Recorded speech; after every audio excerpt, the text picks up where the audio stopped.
नमस्कार, आप लाइव बिहार देख रहे हैं। मैं हूं राजमोहन तिवारी।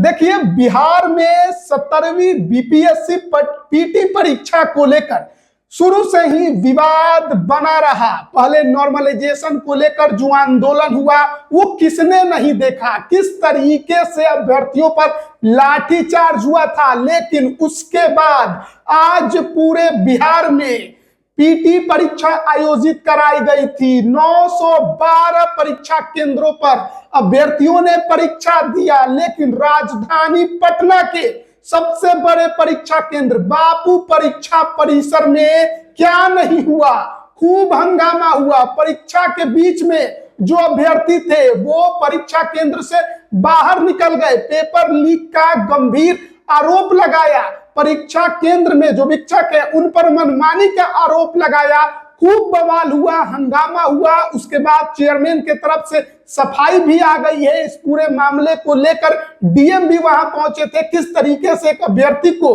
तमाचा मारते हुए दिखाई दिए।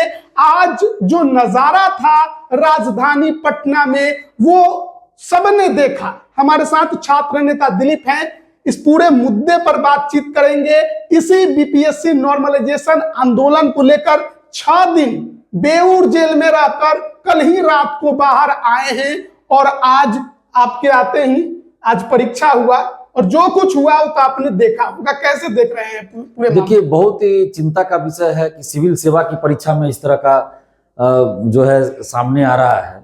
बहुत दुखद लगता है और हम लोग तो हमेशा कोशिश में रहते हैं कि भाई, और उम्मीद करते हैं कि सही से एग्जाम हो, अभ्यर्थियों के साथ कहीं भी कुछ दुर्व्यवहार न हो, कुछ गलत न हो, पेपर लीक न हो, किसी तरह की गड़बड़ी एग्जाम में। क्योंकि दूर दूर सेंटर एक तो दे दिया गया और वर्षों से तैयारी करते हैं लोग, विकट परिस्थिति में रहकर, संकट में रहकर तैयारी करते हैं और परीक्षा के दौरान या परीक्षा के बाद पता चले कि कुछ गड़बड़ी हो गई तो बहुत आहत होती है, अंतरात्मा आहत होती है अभ्यर्थियों की।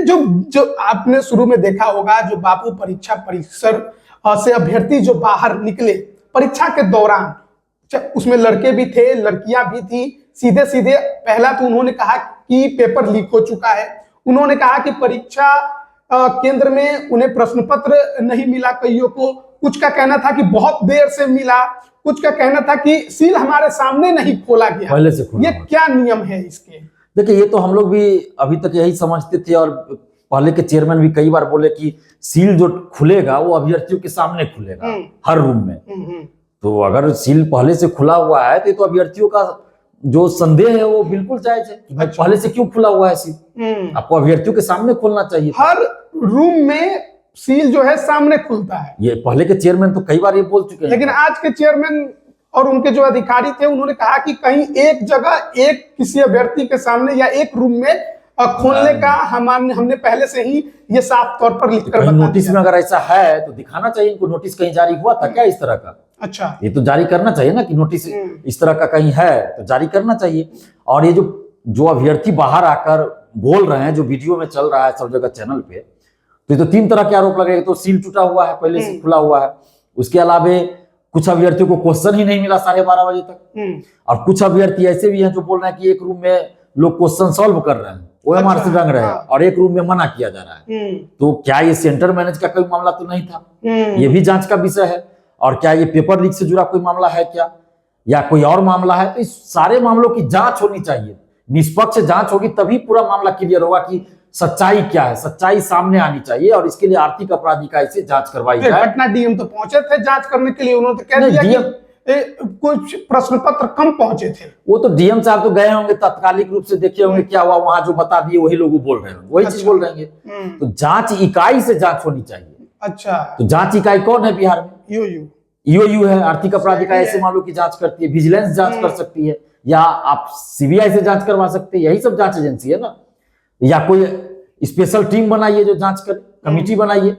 तो अब सबसे आसान होगा कि आर्थिक अपराधी कैसे आप जांच करा लीजिए। तो हम तो मांग करते हैं नीतीश कुमार जी से कि आपका जो महत्वाकांक्षी सेंटर है, सपना आपका है कि हर जिला में इस तरह का सेंटर बनाए, परीक्षा सेंटर, और उस परीक्षा सेंटर पे बीपीएससी के चलते ये गड़बड़ी हुई है। बीपीएससी के चलते आज आपका नाम जो है धूमिल हो रहा है। आप मान रहे हैं कि बीपीएससी की पूरी गड़बड़ी गई? परीक्षा बीपीएससी करवा रही तो गड़बड़ी किसकी होगी? कहीं भी अगर जिला में सही से कार्यक्रम हो जाता है सरकारी, तो जिलाधिकारी को उसका श्रेय जाता है। अगर कुछ गड़बड़ी हुई तो जिलाधिकारी का ही जिम्मे जाता है कि भाई जिलाधिकारी ने कार्रवाई मतलब उत्तरदायित्व तो सही से नहीं निभाया। तो ताली भी कप्तान को, गाली भी कप्तान की, तो सब जानते हैं। तो यहाँ बीपीएससी परीक्षा करवा रही है तो अच्छा से कंडक्ट हुआ तो बीपीएससी को तारीफ मिलेगा, गड़बड़ी हुई तो बीपीएससी को ही झेलना पड़ेगा ना, फिर दोषी भी बीपीएससी बना। पेपर लीक का जो हल्ला मचा है, आप क्योंकि 67वीं में पेपर लीक हुआ था, उजागर करने वाले आप थे, क्या आपके पास कोई प्रश्न पत्र पहले पहुंचा या परीक्षा के दौरान पहुंचा? देखिए, परीक्षा के दौरान अभ्यर्थी क्वेश्चन बाहर दिखा रहे हैं, लेकर सेंटर के बाहर वो सारा चल रहा है, तो पूरा क्वेश्चन ही दिखा रहे हैं ना। ये आपको सभी कुछ टीवी चैनल पे, यूट्यूब चैनल पे चल रहा है, वीडियो भी चल रहा है, तो उसमें तो क्वेश्चन दिखाया ही जा रहा है सब कि कौन सेट है, क्या है यू। तो वो तो सेंटर से जो बाहर निकले हैं वो अभ्यर्थी दिखा रहे हैं, तो वही तो सब जगह चल रहा है। तो ये पेपर लीक का मामला है या नहीं है? ये जो परीक्षा केंद्र के बाहर जो पेपर दिखा रहे हैं वो तो वही अभ्यर्थी हैं जो परीक्षा केंद्र से पेपर लेकर बाहर आए हैं। तो इसीलिए मैं कह रहा हूँ कि जांच होनी चाहिए कि आखिर ये स्थिति क्यों आई। तो क्या ये पेपर लीक से जुड़ा मामला है, या फिर कोई साजिश है, या फिर कोई कोचिंग माफिया का इसमें हाथ है किसी भी रूप? तो ये भी हो सकता है कोई भी, आजकल एक से एक होता है ना। तो क्या इसमें है कोचिंग माफियाओं का कुछ साजिश है, या फिर कोई षड्यंत्र है, या क्या सच्चाई है? इसकी जांच होगी तब ये सच्चाई सामने आएगी ना, नहीं तो ऐसे तो पता ही नहीं चलेगा कुछ। आयोग तो फिलहाल मानने को तैयार नहीं है। आयोग तो 67वीं पेपर लीक को भी नहीं मानती थी, आयोग तो TRE-3 पेपर लीक को भी नहीं मानती थी। लेकिन उसके कहने न कहने की बात ही नहीं है। आयोग बीपीएससी एग्जाम कंडक्ट करवा रही है, और गड़बड़ी के बारे में बीपीएससी कहते कि नहीं कुछ गड़बड़ी नहीं होती, ये तो नहीं लगता है कि कोई सही तरीका है। इसके लिए तो अलग इकाई जो जांच एजेंसी है उसको जांच करवाना चाहिए। बीपीएससी को खुद चाहिए था कि आर्थिक अपराध इकाई को जांच का जिम्मा दे दे, रिक्वेस्ट करे कि आप जांच कीजिए इस मामले की, और नहीं तो फिर बिहार सरकार जांच करवाए, आर्थिक अपराध इकाई से जांच करवा दे। आपको लगता है कि जिस तरीके का हंगामा हुआ उससे यह परीक्षा प्रभावित हुई होगी? परीक्षा तो प्रभावित हुई है। पूरे बिहार में जो अभ्यर्थी आज परीक्षा दिए हैं, परीक्षा के बाद उनको जहां ये पता चला वो मानसिक रूप से प्रताड़ित हो रहे हैं। तब बीपीएससी का 911 सेंटरों पर शांतिपूर्ण रहा, सिर्फ एक सेंटर पर हंगामा हुआ है। कुछ ऐसे अभ्यर्थी थे जो असामाजिक तत्व बनकर अंदर तो ये भी जांच का विषय बनता है ना कि कुछ समय पहले नॉर्मलाइजेशन को लेकर जो मीटिंग हुआ, कुछ कोचिंग वाले जो स्पेशली बुलाए गए थे, जो रेलवे ग्रुप डी की तैयारी करते हैं, जिनको बीपीएससी का सिलेबस नहीं पता है, रंगा सियार बहुरूपिया, तो वो लोग अकेले में चेयरमैन से मिले थे। नॉर्मलाइजेशन का मीटिंग में जो 30 अक्टूबर को हुआ उसमें समर्थन करके आए थे कि 10 से कम सेट में क्वेश्चन दीजिए और नॉर्मलाइजेशन लागू कीजिए, अच्छा चीज होगा। बीपीएससी के सचिव महोदय ने खुद ये बात कहा है एक चैनल पे, और वो रंगा सियार उसी बापू परीक्षा परिसर में कुछ दिन पहले परीक्षा आयोजित करवाए थे टेस्ट सीरीज के नाम पर, और बोल रहे थे कि बीपीएससी में जैसे होता है वैसे हम करवा रहे हैं, माहौल दे रहे हैं क्या क्या। तो क्या कुछ उसमें इसमें उन लोग का भी कोई हाथ है, नहीं है, इसे देखना चाहिए। इसलिए मैं कह रहा हूं कि जांच होना चाहिए, जांच होना ही चाहिए। जांच होना चाहिए कि क्या उस सेंटर के कुछ लोग भी इन्वॉल्व है, या बाहर के कुछ कोचिंग माफिया इन्वॉल्व है, या कुछ और लोग इन्वॉल्व है, क्या है नहीं है, ये कैसे हुआ, क्यों हुआ, इसकी तो जांच होनी चाहिए ना। मैं तो वहां था नहीं, या आप तो थे नहीं, बीपीएससी के चेयरमैन वहां नहीं थे, तो क्या परिस्थिति थी, क्या हुई नहीं हुई, ये तो जांच के बाद ही पता चलेगा। एक एक चीज की जांच हो तो जांच एजेंसी ही जांच कर सकती है सही से। इसलिए मैं कह रहा हूँ आर्थिक अपराध इकाई से जांच करा लिया जाए, या सीबीआई से जांच करा लिया जाए। बहुत अभ्यर्थी जो थे वहां पर हंगामा करते नजर आए, क्योंकि वो अपने अधिकार की मांग कर रहे थे। अब ये तो वही जानते हैं और वहां के लोग जानते हैं कि असल में क्या कुछ हुआ अंदर। लेकिन बाहर जिस तरीके से पटना डीएम ने एक अभ्यर्थी को थप्पड़ जड़ दिया, कितना सही लगता है? देखिए, ये तो गलत है। अभ्यर्थी को कोई थप्पड़ मारे तो ये तो गलत है, सरासर गलत है। उनको तो चाहिए था कि अभ्यर्थियों से बात करते, उनकी मांगों को सरकार तक, आयोग तक पहुंचाते। अधिकार है थप्पड़ जड़ देने का? अधिकार किसी को नहीं है, कैसे थप्पड़ किसी को मार सकते हैं? आपको लगता है कि भाई कानून व्यवस्था को लेके तो आप उसके अनुसार कार्रवाई कर सकते हैं, लेकिन थप्पड़ मारना कहाँ कार्रवाई? आप लाठीचार्ज करते हैं, उसका अलग चलता है लाठीचार्ज का, थप्पड़ मारने का कहाँ कहेंगे? तो ये लोग आजकल हथियार बना लिए है कि कोई आवाज उठाए तो थप्पड़ मार दो, जैसे हमको मारा गया थप्पड़। बिल्कुल, तो ये तो सब फुटेज में दिख रहा है वीडियो में। ये तो गलत तरीका है ना। इस तरह से डीएम होकर आप जिलाधिकारी हैं, डीएम हैं, और इस तरह से करे तो ये गलत है। मैं तो गलत मानता हूं इसको, कौन क्या कहेगा नहीं पता, लेकिन मैं गलत मानता हूं। क्या डीएम पर भी एक्शन होना चाहिए? निश्चित रूप से होना चाहिए। आप कैसे थप्पड़ किसी को मार रहे हैं? आपको अधिकार कहां से मिल गया है कि थप्पड़ मार रहे हैं आप? ये तो गलत है। ये नहीं अच्छा, होना एक चाहिए। और चीज सुनने को और देखने को मिल रहा है कि पटना के जो डीएम है वो कह रहे हैं कि प्रश्न पत्र एक जगह 192 ही पहुंचे थे संख्या में, और प्रश्न पत्र की संख्या कम हो गई थी जितने अभ्यर्थी पहुंचे थे। दूसरी तरफ बीपीएससी से जब इस पर सवाल किया गया तो वो पटना डीएम के इस जवाब पर कोई कमेंट करने को तैयार नहीं है। इसीलिए तो अब संदेह पैदा होता है ना, इसीलिए संदेह पैदा होता है कि भाई हुआ क्या एक्चुअल में, क्या वहां हुआ। कुंवर सिंह कॉलेज 67वीं बीपीएससी, याद होगा आप लोगों को, पेपर लीक। 66वीं में औरंगाबाद का एक सेंटर, तो ये सब तो खेला पहले हो चुका है। तो इसलिए इसकी जांच होनी चाहिए कि क्या कोई सेंटर मैनेज या किसी और तरह की बात थी, पेपर लीक की बात थी, क्या है नहीं, ये जांच के बाद ही पता चल पाएगा। अभ्यर्थी बड़े दूर दूर से आए, दूसरे राज्यों से भी आए, जो दिल्ली में रहकर तैयारी कर रहे हैं वो भी आए, सेंटर भी बहुत दूर दूर अभ्यर्थियों का था। ऐसे में बहुत अभ्यर्थी हैं जो पीड़ित हुए, उन्होंने पुनर्परीक्षा की मांग की है, इस परीक्षा को रद्द करने की मांग की है। छात्र नेता दिलीप इसको कैसे देखते हैं? देखिए, ये पेपर लीक का बात अगर है तो परीक्षा तो रद्द होनी चाहिए। तो इसलिए मैं कह रहा हूं कि जांच होनी चाहिए। हम विरोध के लिए विरोध नहीं करते हैं, लेकिन जांच तो होनी चाहिए ना कि ये सील टूटा हुआ पहले से था तो क्यों था, क्या कोई पेपर लीक का मामला इसमें है। ये तो जांच के बाद ही पता चलेगा ना। और पेपर लीक का अगर मामला है, जांच में आता है तो परीक्षा रद्द होनी चाहिए। जांच में अगर जैसे TRE 3 में आर्थिक अपराधिकारी ने जांच किया तो उन्होंने कहा कि भाई पेपर लीक है, सबूत है, तो हम लोग आंदोलन का आह्वान किया कि परीक्षा रद्द होनी चाहिए। कई अभ्यर्थी बीपीएससी कार्यालय पहुंचे थे, प्रश्न पत्र का बंडल लेकर पहुंचे थे और बता रहे थे कि कैसे प्रश्न पत्र का बंडल उनको मिल गया। कई अभ्यर्थी रो रहे थे और ये बातें जब चेयरमैन से कही गई, उनसे बोला गया कि कई है जो उन अभ्यर्थियों की वजह से जिन्होंने हंगामा किया उनकी परीक्षा खराब हो गई। तो वैसे अभ्यर्थियों के लिए क्या आयोग कुछ करेगा? इस पर उन्होंने साफ तौर पर कह दिया कि 200-400 अभ्यर्थियों के लिए हम 4 लाख अभ्यर्थियों के साथ नाइंसाफी नहीं करेंगे। तो ये बात तो वो TRE 3 के समय ही बोल रहे थे, जो 266 लोग अरेस्ट हुए थे। तो उस समय के सचिव जो थे वो भी यही बात बोल रहे थे कि 266 लोग के लिए 4 लाख 5 लाख का स्टूडेंट परीक्षा दिया, उसका रद्द करना उचित नहीं है। अरे भाई, जब 266 लोग के पास क्वेश्चन आ गया परीक्षा से पहले, तो आप ये कौन सा बात कर रहे हैं कि ये मतलब 4 लाख स्टूडेंट को प्रभावित नहीं करेंगे? मतलब 4 लाख स्टूडेंट कह रहे हैं क्या कि परीक्षा रद्द नहीं कीजिए? वो तो कह रहे हैं कि परीक्षा रद्द कीजिए क्योंकि पेपर लीक है। TRE 3 की मैं बात कर रहा हूँ। तो ये सब तर्क नहीं, कुतर्क है।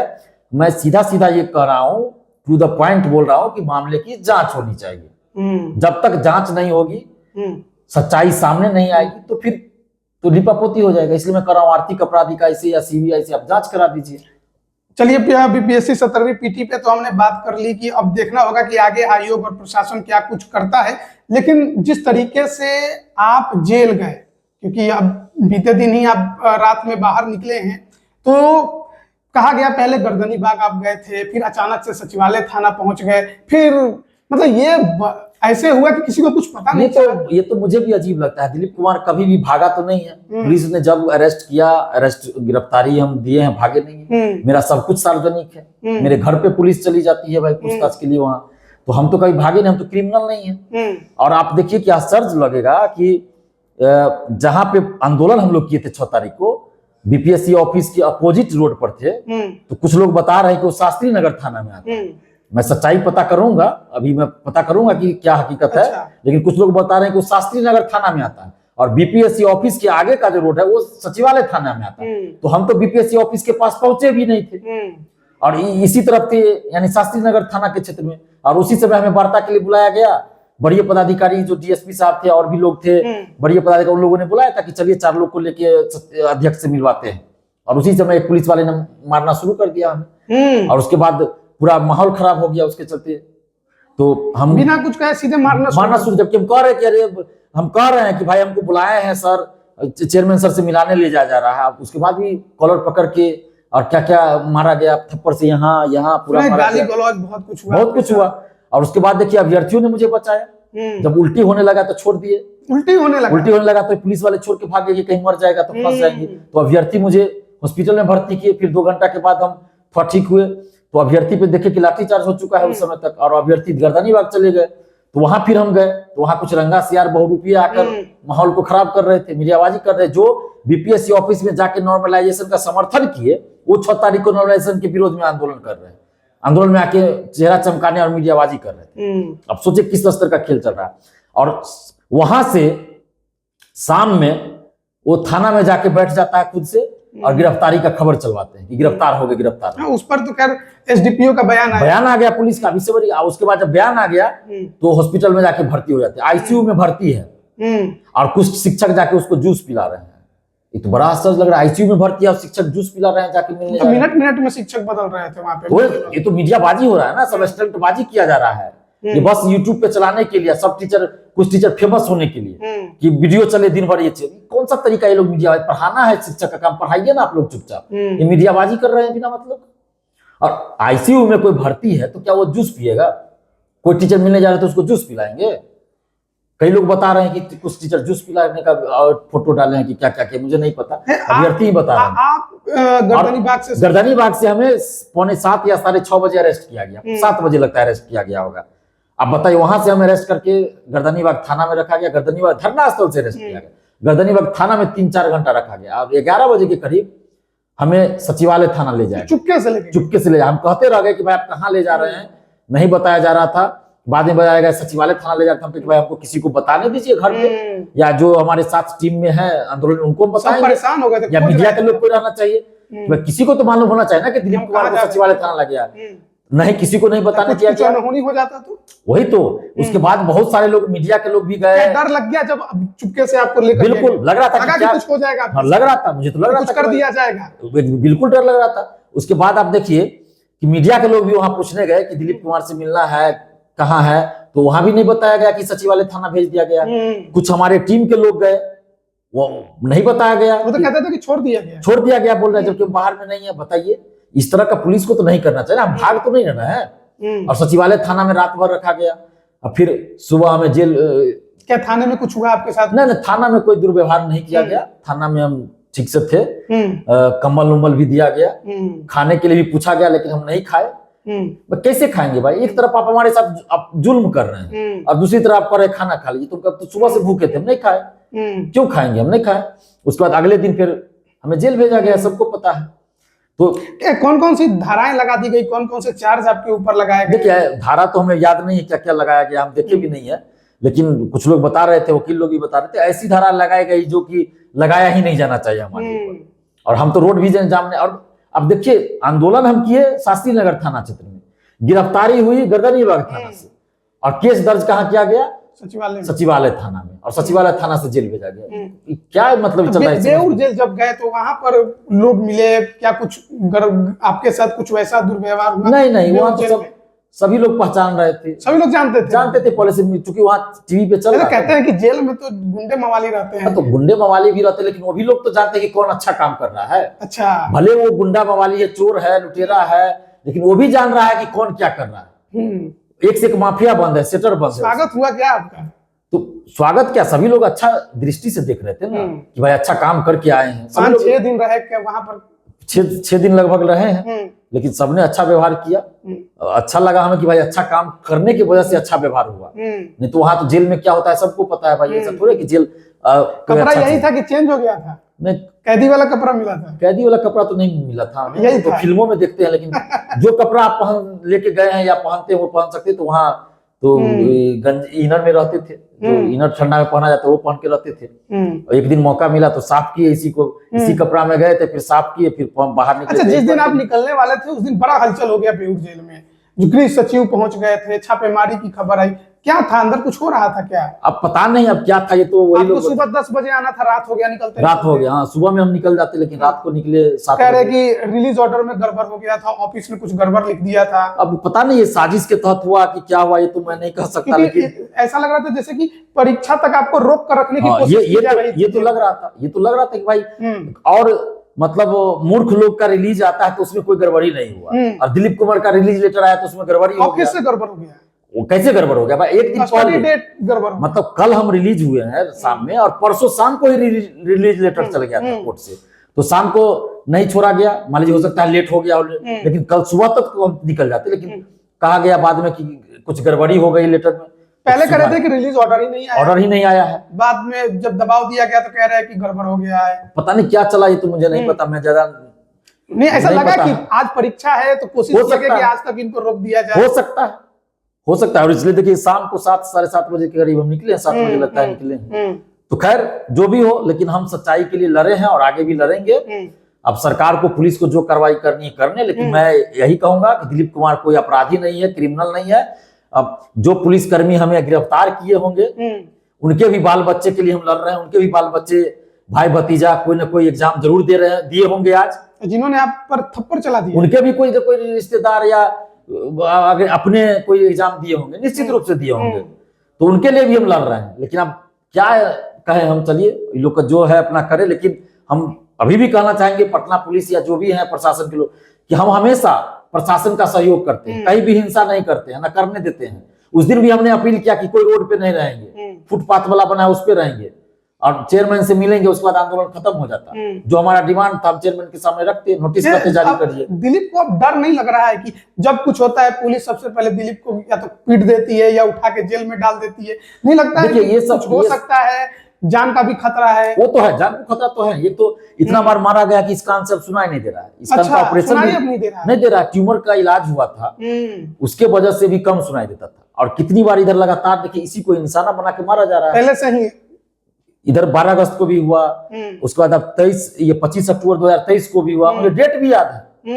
और पहले इसी में मारा जाता है, बायां में जोर से मारा जाता है, इधर मारा जाता है, जबकि चोट से बचाना था। अब तो इससे सुनाई भी मतलब नहीं के बराबर सुनाई दे रहा। तो अब तो फिर हमको जाके जांच करवाना है, दिखाना है कि क्या दिक्कत है, इंटर हो सकता है मशीन लगाना पड़े सुनाई का, तो ये हालत हो गई। लेकिन फिर भी हम डरने वाले नहीं है। हमारी ताकत जो है वो सच्चाई है, ईमानदारी है, और शांतिपूर्वक जो आंदोलन करते वही हमारी ताकत है। संवैधानिक तरीके से, लोकतांत्रिक तरीके से हम आगे भी करेंगे। सरकार को, पुलिस को जो कार्रवाई करना है करे, हम न डरते हैं न ही गलत काम करेंगे। आखिरी एक कमेंट आपसे लेंगे इसी पीटी को लेकर, जो आज कुछ विवाद हुआ है, आपको लगता है कि जो बीपीएससी की तरफ से सफाई दे दी गई है वो संतोषजनक है, या फिर आपको लगता है कि नहीं, इस मसले पर जांच तो होना ही चाहिए? नहीं, बीपीएससी का जवाब संतोषजनक नहीं है, क्योंकि वहां आप ही ने बताया डीएम ने क्या कहा और ये क्या बोल रहे हैं, तो फिर तो एक रूपता नहीं है ना दोनों के बयान में। ये कुछ बोल रहे हैं, वहां कुछ, जांच होनी चाहिए। मैं बार बार ये कह रहा हूं कि जांच हो, क्योंकि बीपीएससी तो जांच एजेंसी है नहीं, या डीएम साहब तो जांच एजेंसी नहीं है, जिलाधिकारी है, लेकिन जांच एजेंसी नहीं। जांच एजेंसी से जांच हो, आर्थिक अपराध इकाई से जांच करा लिया जाए, तो आ जाएगा सामने सच्चाई की क्या हुआ नहीं हुआ, तो जांच कराए बीपीएससी। क्या डर है बीपीएससी को? जब बीपीएससी ने गलत नहीं किया तो उसको डर क्यों हो रहा है? उसको तो चाहिए बीपीएससी को कि तुरंत आर्थिक अपराध इकाई को जांच के लिए भेज दे, जांच कीजिए, रिक्वेस्ट भेज दे, अनुरोध भेज दे कि भाई जांच कर दीजिए, तो बहुत अच्छी बात होती। लेकिन बीपीएससी तो मानती ही नहीं है कभी कुछ की गलत हुआ है। टीआरई 3 को भी नहीं माना कि पेपर लीक हुआ, 67वीं पेपर लीक को भी नहीं माना, बाद में जब प्रेशर बना तो मानना पड़ा। तो अभी भी बीपीएससी वही कर रही है। लेकिन जब तक जांच नहीं होगी तो मामला स्पष्ट नहीं होगा, सच्चाई सामने नहीं आएगी, संशय बरकरार रहेगा। इसलिए जांच होना चाहिए कि क्या एक्चुअली में, वास्तव में वहां क्या हुआ, क्या मामला है, क्या पेपर लीक से जुड़ा मामला है, कोई धांधली सेटिंग से जुड़ा मामला है, या ये कोई कोचिंग माफिया के द्वारा कुछ षड्यंत्र किया गया, या सिद्धमारी का प्रयास किया गया, या क्या किया गया, ये जांच होना चाहिए। चलिए, बहुत बहुत धन्यवाद आपका हमारे साथ जुड़ने के लिए। तो देखिए, पूरे मसले को लेकर हम बातचीत कर रहे थे, जिस तरीके से आंदोलन पहले नॉर्मलाइजेशन को लेकर हुआ और छात्र नेता दिलीप को जेल जाना पड़ा था, उस दौरान क्या क्या हुआ उस पर भी हमने बात की। और आज जो बीपीएससी पीटी 70वीं परीक्षा के दौरान बापू परीक्षा परिसर में हंगामा हुआ और उस पर बीपीएससी ने जो सफाई दी है उस पर भी हम बात कर रहे थे। आप इस पर क्या राय रखते हैं कमेंट करके जरूर बताइए। आप सभी का बहुत बहुत धन्यवाद।